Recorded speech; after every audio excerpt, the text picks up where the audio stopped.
大家好，我是陈明飞啊，我现在是一个大学生啊，今年大二，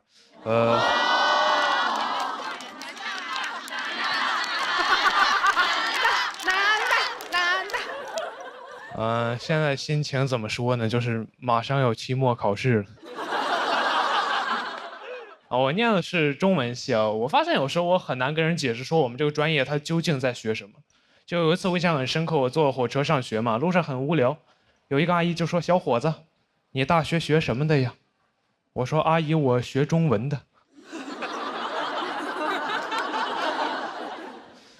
阿姨说：“那你学的挺快呀。”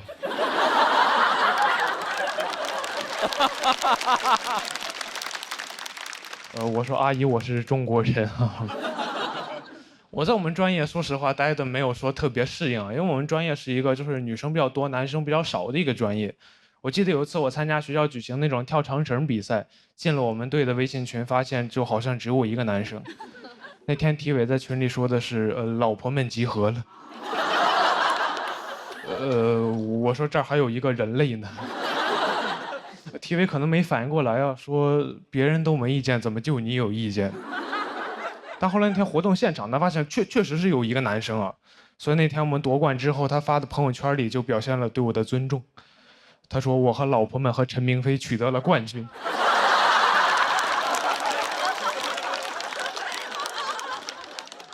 感觉我像他们养的一条狗。我念中文系就是想学习写作，写一点真正好的一点作品。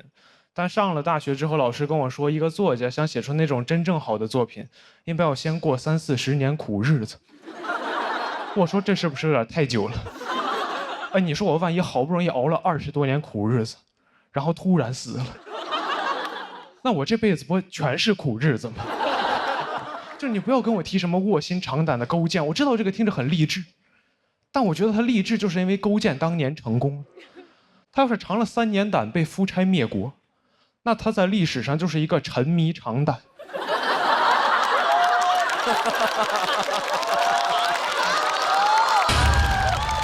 导致亡国的变态了。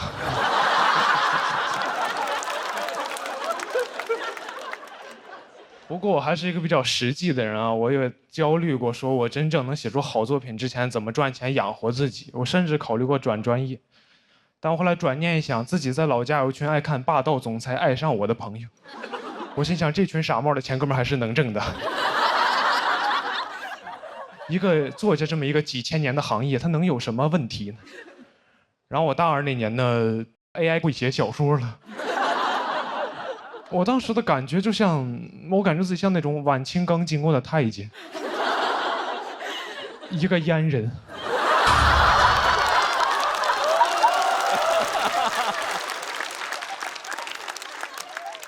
就是我准备工作刚做完，发现行业消失了。我当时感觉自己被时代所欺骗了，因为我印象很深刻，我报志愿那会儿，全网都在告诉我，文艺就是人类面对 AI 的最后一道防线。我说怎么2年就被打爆了？你 AI 用的不是 C 语言吗？怎么先把汉语言取代了？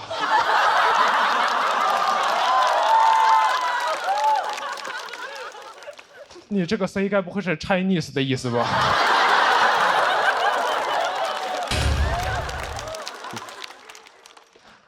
我很痛苦啊！我去问做 AI 的朋友，我说你跟我说实话就行，我们做这种行业会不会被 AI 取代掉？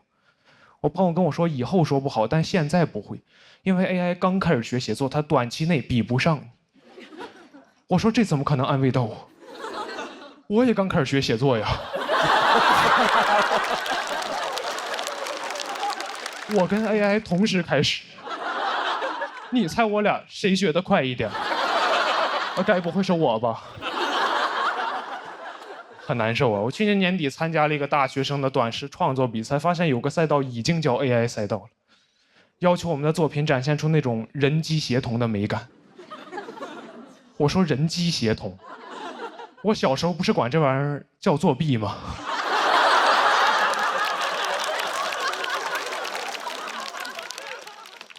我记得我小学那会儿看着有同学考试那会儿拿手机搜题，人机协同，轻轻松松拿高分。我辛辛苦苦做半天拿个中等的成绩。我都安慰自己，我说陈明飞没事，你现在累了一点，但你培养了能力，长大你比他们强。长大发现人机协同才是真正的能力，就感觉像另外一个版本的卧薪尝胆，就是勾践尝了3年胆，发现夫差让别人消灭了。人轻松了，苦白吃了，在历史上还是一个沉迷尝胆的变态。我当时就感觉相信了很多年的道德信仰就是崩塌了。我去听了我们学校一个 AI 应用伦理的讲座，那个讲座上老师就明确说了，你用 AI 帮你写小说、写文章、发杂志肯定是不对的。我说哦，至少还可以，至少象牙塔还支撑着我原来的道德观念。那天有一个提问环节，有个学生问老师：“我确实没有用 AI， 但很多周围同学都在用 AI， 我不用，我不就比不过他们吗？”我心想，老师这个人一直太不坚定了，你赶紧说他骂他，点醒他。老师说：“咱们先把后面的摄像机关一下。”老师跟大家分享一点真东西呀。老师说，这个 AI 刚开始发展没几年，很多相关规定都很灰色，所以老师觉得吧，只要没人管，你就随便用。我说什么？我拿你当教父，你跟我玩碟中谍？哎，那我刚刚辛辛苦苦那1个小时听的是什么东西呀？是用来解锁正文的广告吗？我那天明白了一个道理啊，我感觉就是伦理道德这个东西啊，它就很像摄像机，它能约束人性的丑恶，但也能关。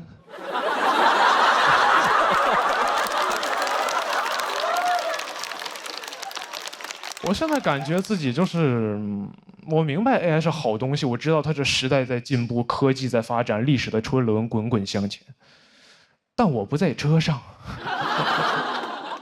我感觉我像那种电车难题里被捆在铁轨上的那个胖子，就只不过时代的电车不会遇到难题，就可能有列车员通过监控看到说列车长前面好像有点人，咱要不要停下来等等他？列车长说就那么几个人，你把摄像机关上不就好了吗？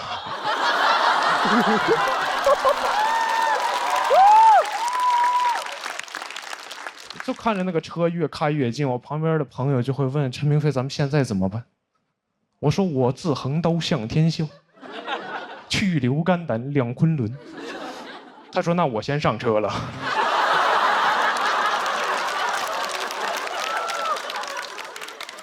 人越来越少，我看着电车过来，我也很害怕。我就躺在那儿，我说：“等等，这儿还有个人类呢。”他说：“别人都没意见，怎么就你有意见？”谢谢大家。大家好，我是陈明飞，我现在是一个在校的大学生啊，住在学校的8人寝室里面。我们学校为了提升我们这个寝室的住宿质量呢，就把它划分成了4个小隔间，所以我们宿舍现在既有8人间的拥挤，还有2人间的冷漠。整个宿舍是一种相看两两厌的感觉。真的很冷漠。我们那个301家人群里从来没有人说话，只有群收款。关键也不告诉我为什么收款，也没有人去问。我这想哪天我要缺钱了，完全没有互帮互助，1人1个垃圾桶，30几平的房子里面8个垃圾桶。我在上海一条街上都最多见到2。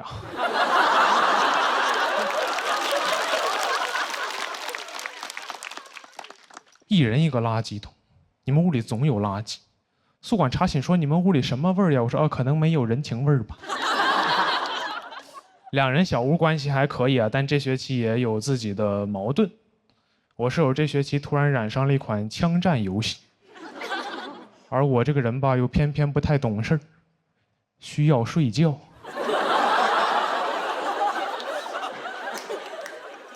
有一次我实在扛不住了，我说哥们儿，我有点神经衰弱了，能不能先让我睡1个小时，睡醒你再接着玩？他说那这50个人质谁来替我救？我感觉他的脑回路跟我们宿舍的垃圾桶一样，有8个。现在每天叫醒我的不是闹钟，是他的 AK。我身在和平年代。心有战后创伤。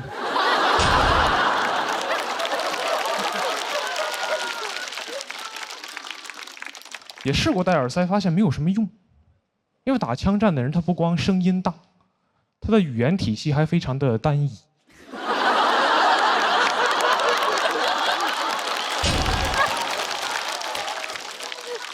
顺利的时候，他会反复问对面：“你错了吗？你错了吗？你错了吗？”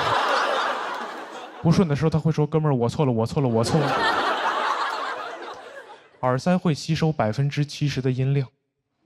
我躺在床上就感觉有人在跟我耳语。你错了，你错了，你错了。我错了，我错了，我错了。吾日三省吾身。宿舍有些冷漠和一些负面情绪，大家都想跟亲戚朋友骂一骂舍友，我觉得能理解。但我是一个北京人，我只会普通话。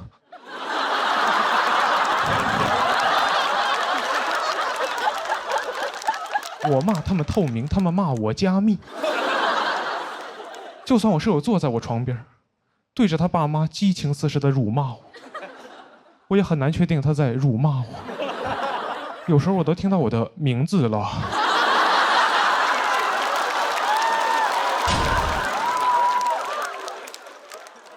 到我这儿就完全不一样，有时候我都没有辱骂我的舍友，我就给老家朋友打了个电话，一不小心没戴耳机，开的外放。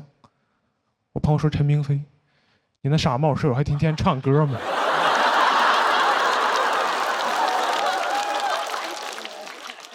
我说：“我舍友唱歌不傻帽。”后来时常会反思宿舍关系怎么处得这么差。我记得我小时候还是一个很外向、跟谁都很自来熟的一个孩子。我记得小学那会儿，老师为了阻止我上课说话，会专门把我们班最不爱说话的同学全放在我周围。朋友们，没有不爱说话的人，他们只是没有遇到对的人。每天都很开心，老师就很不开心。老师就会说：“陈明飞，你们几个要是再说话，就都给我出去站着。”朋友们，一个人出去站着叫罚站，一群人出去站着那就提前下课了。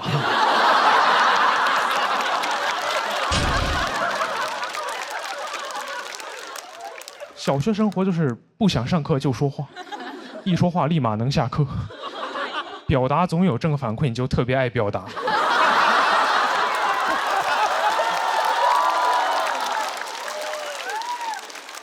那是怎么到现在这个程度了呢？因为表达不可能总有正反馈。我记得我中学那年看了一起社会新闻，是有一个性骚扰的案子，那个受害者跟我的年龄很相仿，我看完很愤怒，发了一个朋友圈，我说这种性骚扰和恋童癖的人都应该去死。当时同学也不转发支持，纷纷用同情的眼神看着我。我当时有一点尴尬，但我觉得值得。我觉得我们就应该为了这种东西勇敢的、正义的去表达，就应该这样。很多网友也是这么想的。经过我们2个月坚持不懈的努力，这个案子终于辟谣了。警察说这个案子是一起仙人跳。当时那个心情就格外的复杂，因为首先我们能承认，能被仙人跳的人他肯定不是什么好东西。但你也不得不承认，确实冤枉坏人了。那是表达欲第一次受挫，你感觉你以为你是帮助了一个人勇敢的发声，最后发现其实你被这个人当枪使了，那种感觉很不好。这就很像赵云7进7出救出了阿斗，然后刘备告诉他这其实是曹丕。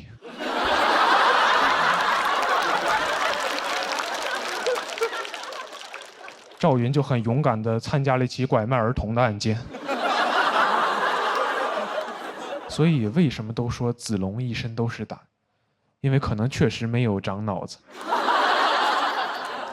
这件事给我留下的影响就是，我现在有时候很想说话去解决问题或者拉近关系的时候，我不敢说话，因为我怕我不了解事情的全貌。比如有时候我很想问我的舍友：“你天天打枪战声那么大，是没有功德吗？”我又怕他说，因为我10岁那年在战场失去了一个战友。有时候也会对自己很失望。有一天就是感觉，原来社会新闻你都敢勇敢说，现在宿舍冷漠你都不敢说话了。就在宿舍群里说，你们有没有感觉咱们关系其实处的一般？平时要不要多聊几句什么的？发完我就后悔了，我特别怕有一个人说因为我有自闭症，我说那我太不是东西了。但好在没有人这么说，因为根本就没有人理我。就在群里发了一个消息，没有人理你是非常尴尬的。我就想怎么能让他们理我一下，怎么能让他们回复我一下，我就发了一个群收款。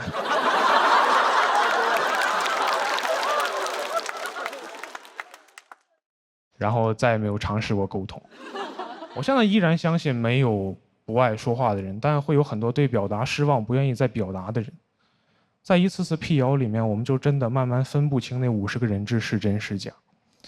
所以有时候也请宽恕身边的沉默，或许我们也曾是最爱说话的人。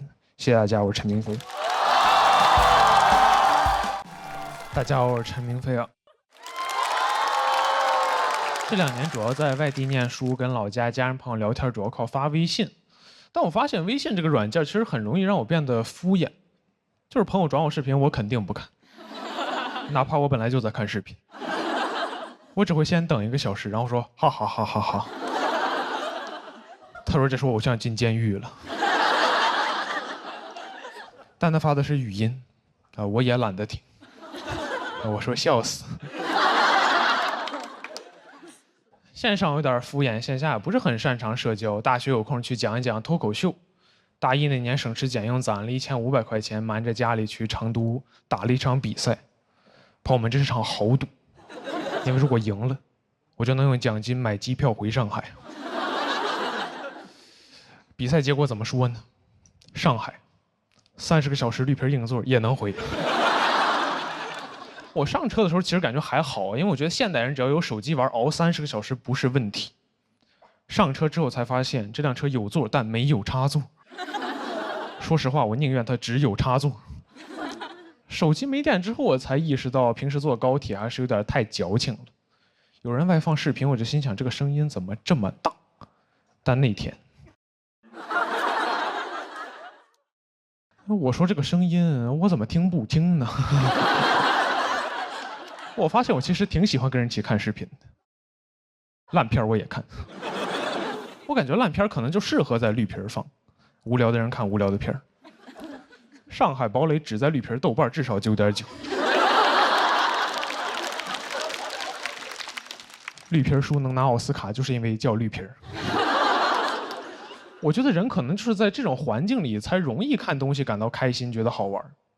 我现在特别理解录节目为什么要做得紧，还要收手机，以为自己踏上了通往快乐的列车，殊不知这是一班绿皮儿。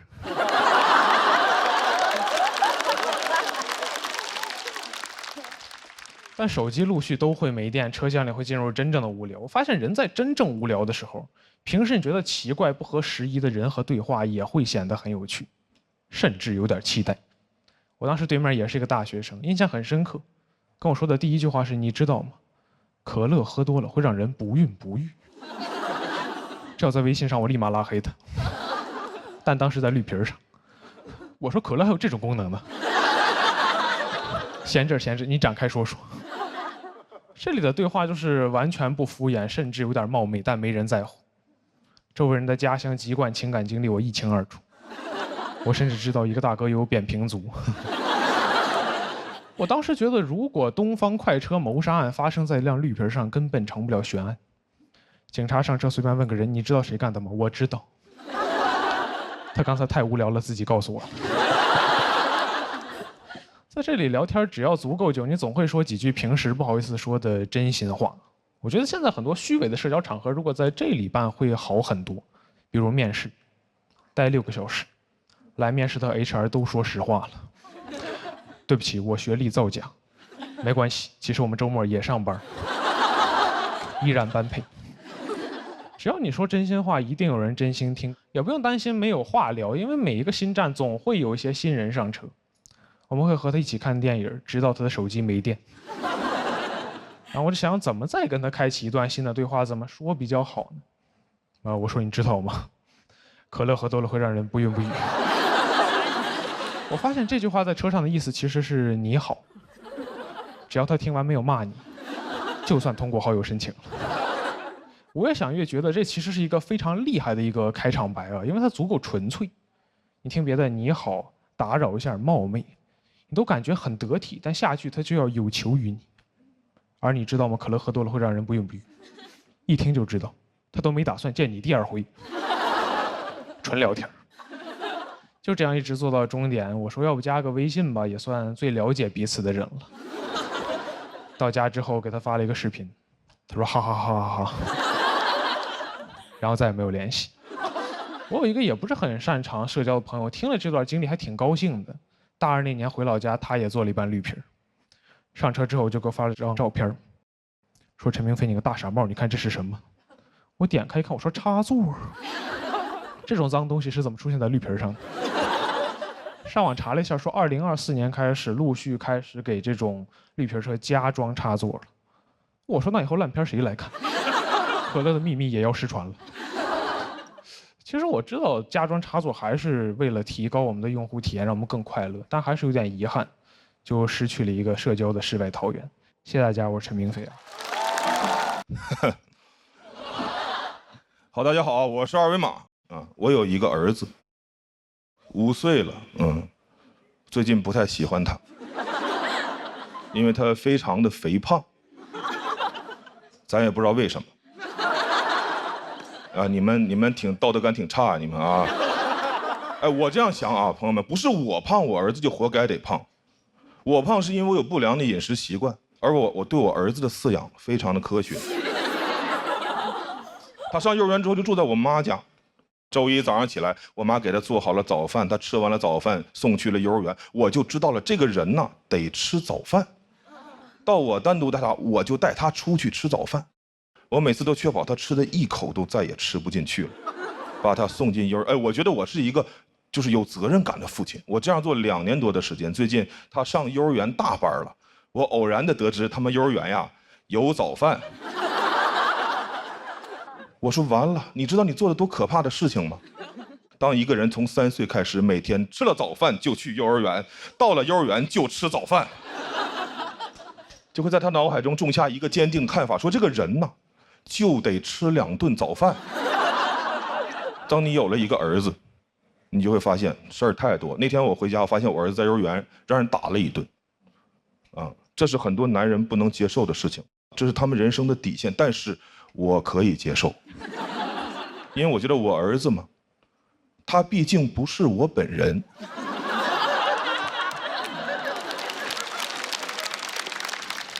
别人打我本人，那是我不能接受的事情，但打我的儿子对我来说只不过是一个令我难以接受的事情。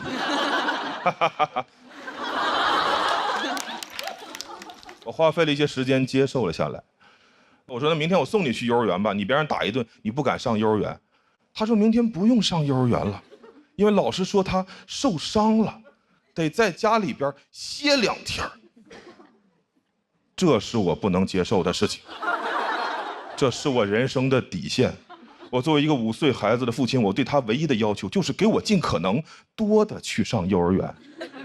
朋友们，世界上为什么会有幼儿园？咱们花那么些钱去雇佣一个机构，当然是让他们去干那些咱们自己不爱干的工作。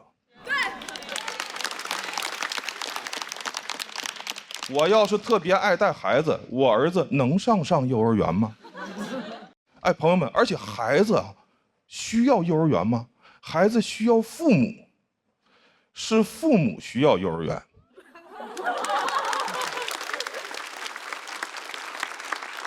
现在幼儿园太膨胀了，没事就给你打电话，来个电话说冯先生，您儿子在我们幼儿园有点流鼻涕了。我说那回家就不流了呀啊！哎，我想不通啊，幼儿园为什么会觉得我就急需一个流鼻涕的孩子呢？我要是能选择，我会让我儿子把他一辈子的鼻涕都给我留在幼儿园。晚上回家的时候，还给我一个鼻腔干燥的儿子。在其他的消费活动中，商户是不敢对咱们如此无礼的。我送一件衣服去干洗，他不可能洗吧洗吧给我打电话说冯先生，您这个衣服洗呀洗呀丢颗扣子。你快拿回去吧，再洗就没有扣子了啊！不可能，他得把我的扣子找到缝回衣服上，洗好了我拿家来，这是他们收了钱应该提供的服务。幼儿园也是一样，我理想中的情况是幼儿园给我打电话说，冯先生，您儿子在我们幼儿园有点流鼻涕了。我说好，那如果我儿子下午的时候止住了鼻涕，他晚上就能回家。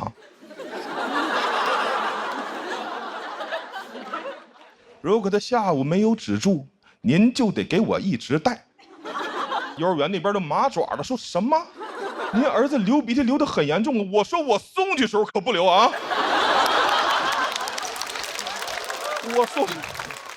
我送去时候是一个好孩子，是你把他玩坏的，你就要负责修理。幼儿园那边还想狡辩，我直接就把电话一按，电话卡拿出来掰了，家里边房子一卖，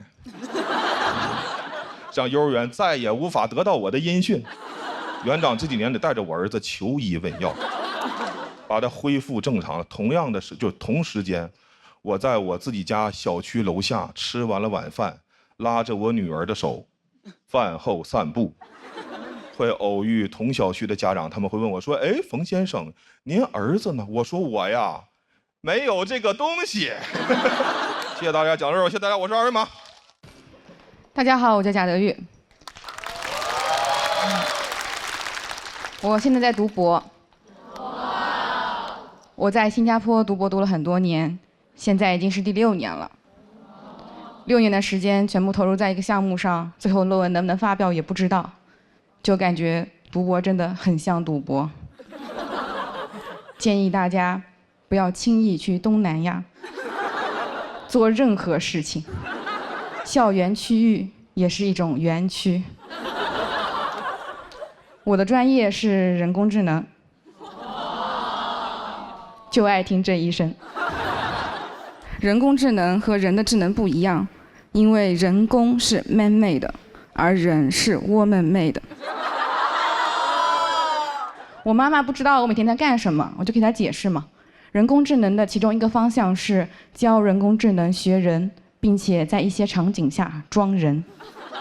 说完我也觉得挺困惑的，我们人类不是可以直接造人吗？为什么还要先造一个人工智能，再让它装人？人造人不如人造人造人工人。我妈也不理解，她说你读博读了这么多年，就是为了造一个假人。你要是去造人，1年就出来了。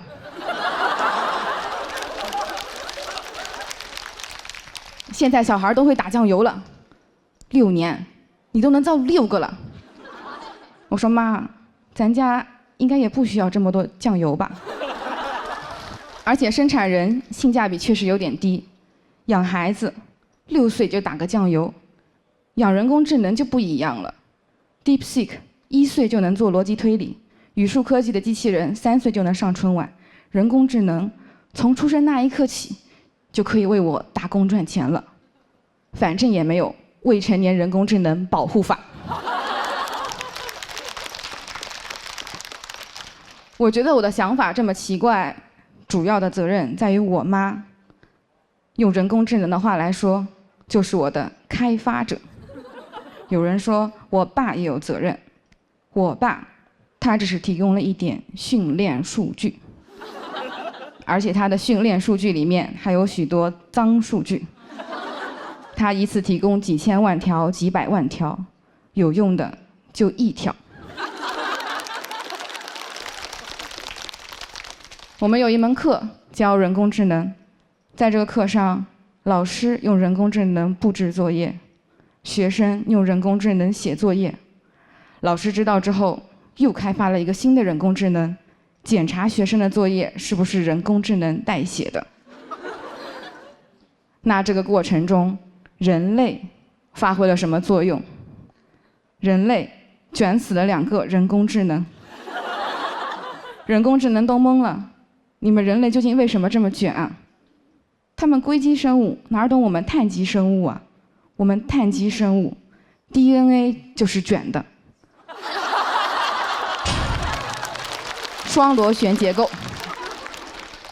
好在人工智能也不总是智能。那天我问 ChatGPT，1/3加1/5等于几？他说1/8。仔细一想，倒也正常，毕竟 ChatGPT 是美国人发明的。后来我也去问了 DeepSeek， 他每次都能答对。相比于 ChatGPT，DeepSeek 训练过程中多了一个强化学习的环节，就是让他去刷题，做对了加分，做错了扣分，他就学得很好。真是棍棒底下出 AI 呀！妥妥的东亚式 AI。虽然没有问过，但我感觉 DeepSeek 配得感应该不高吧？也不知道 ChatGPT 回家会不会挨骂呀？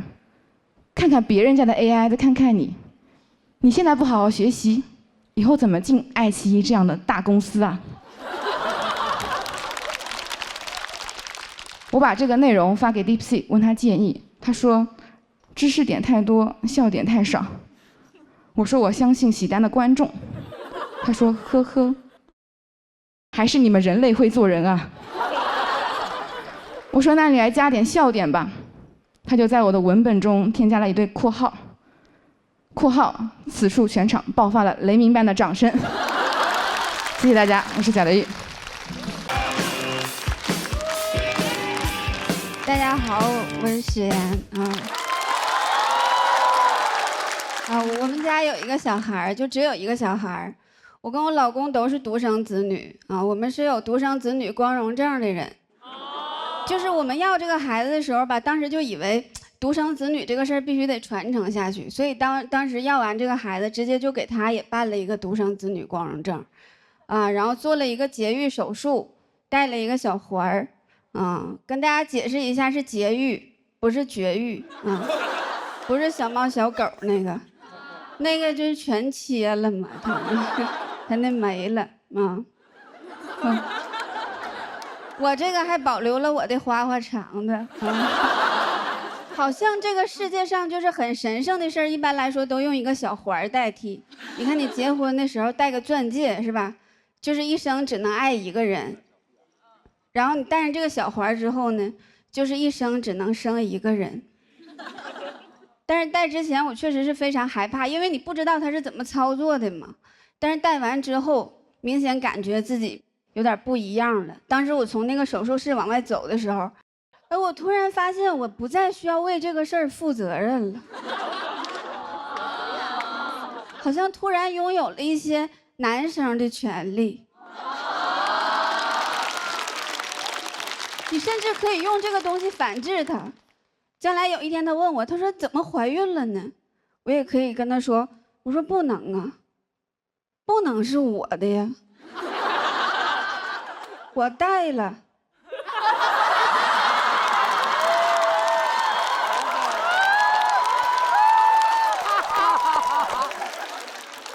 当时医生就跟我说，他说这个东西能管10多年但是戴上没2年就开放3胎了。然后婆婆就跟我说，她说赶紧生吧生3个，生3个光荣。我说妈，这把能定下来不上把我都熬印了。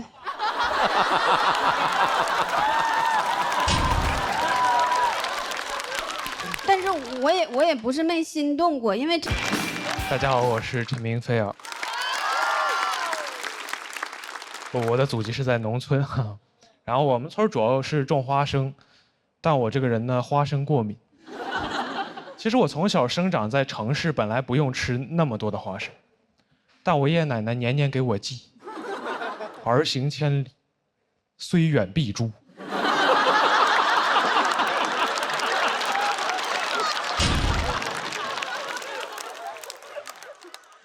他们寄了，我也寄了。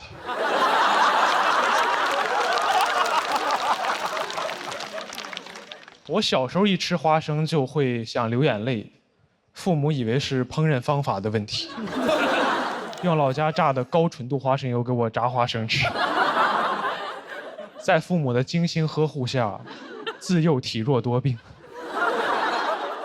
家里就鼓励我没事的时候多运动，但过敏症状是这样的，它的症状会随着体内血液循环速度的加快而逐渐抬高，所以我越运动身体就越差，身体变差，家里就让我多运动。后来跑着跑着，我说妈，我好像看见我太爷爷了。我妈说心脏不好，咱就多吃点花生呗。高一那年终于扛不住，第一次休课了。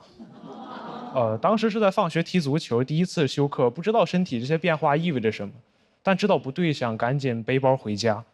走到学校门口麦当劳，扛不住倒在地上。路人一看，汉堡中毒了，洋垃圾毒害中国人。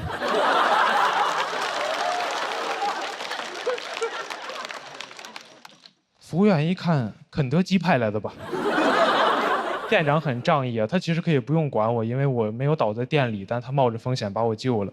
我后来真的很感激，给送了一个锦旗，麦当劳救死扶伤，巨无霸妙手回春。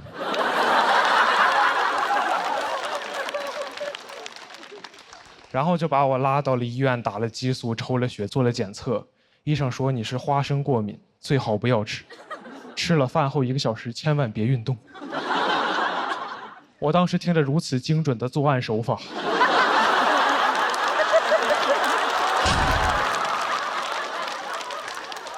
又看了看我爸妈，感觉故乡的花生米正中我的眉心。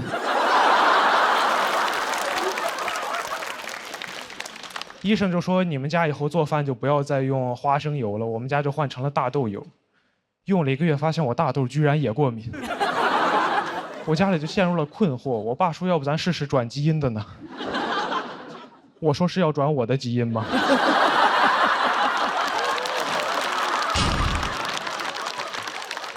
这些年父母就有点愧疚，老跟我说感觉对不起我，不小心喂我吃了10几年的慢性毒药。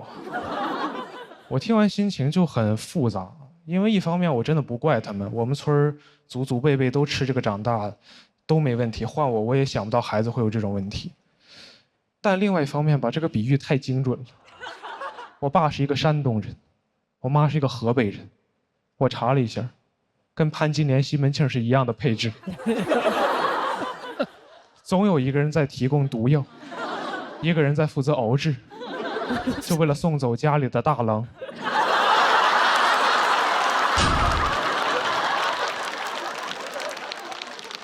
我跟故乡的格格不入，还体现在一些观念性上的问题，总会有一些奇怪的对话发生在我和我爷爷奶奶之间。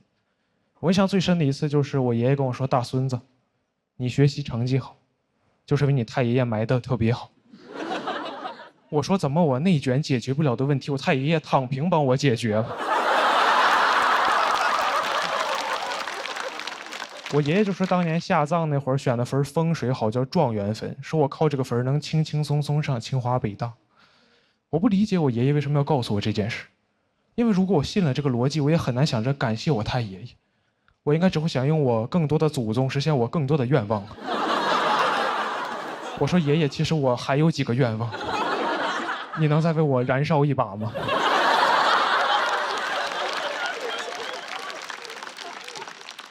我发自内心是不信宿命论的，但我发现真到考试的时候，又很难克制自己对这个坟的喜爱之情。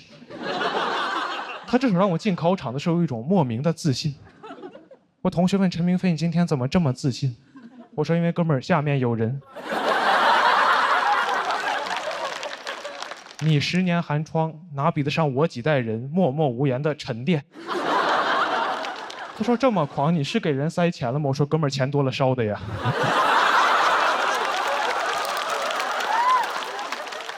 就因为有这个状元坟，中学几年一直非常的自信，直到我高考那年，村里修路，把我状元坟给刨了。我说：“谁把我的宝藏人脉带走了？”当时要开棺，然后迁到新祖坟，发现很多祖宗埋太久了，棺跟遗体都变成泥土，没法再真的完整的扛到新祖坟了，就搞了一辆挖土机。很多乡亲没用过，开的不熟练，那个铲斗啊晃得跟颠勺一样，我的祖宗走一路掉一路。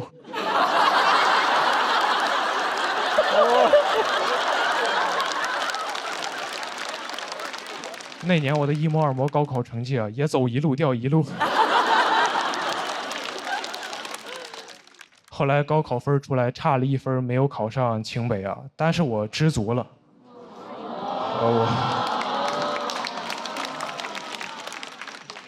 确实知足了，因为我知道我太爷爷他已经尽力了。一个破碎的你，怎么保护一个破碎的我呢？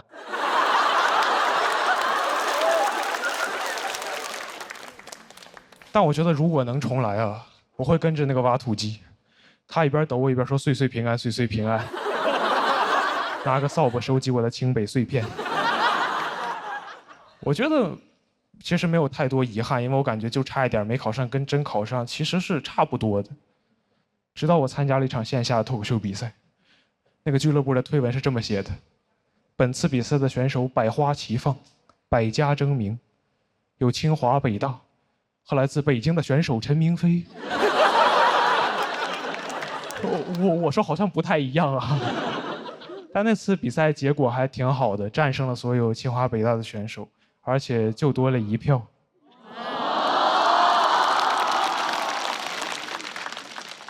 我当时看着那1票，我说是你吗？但太爷爷，你帮错比赛了呀！谢谢大家，我陈明飞。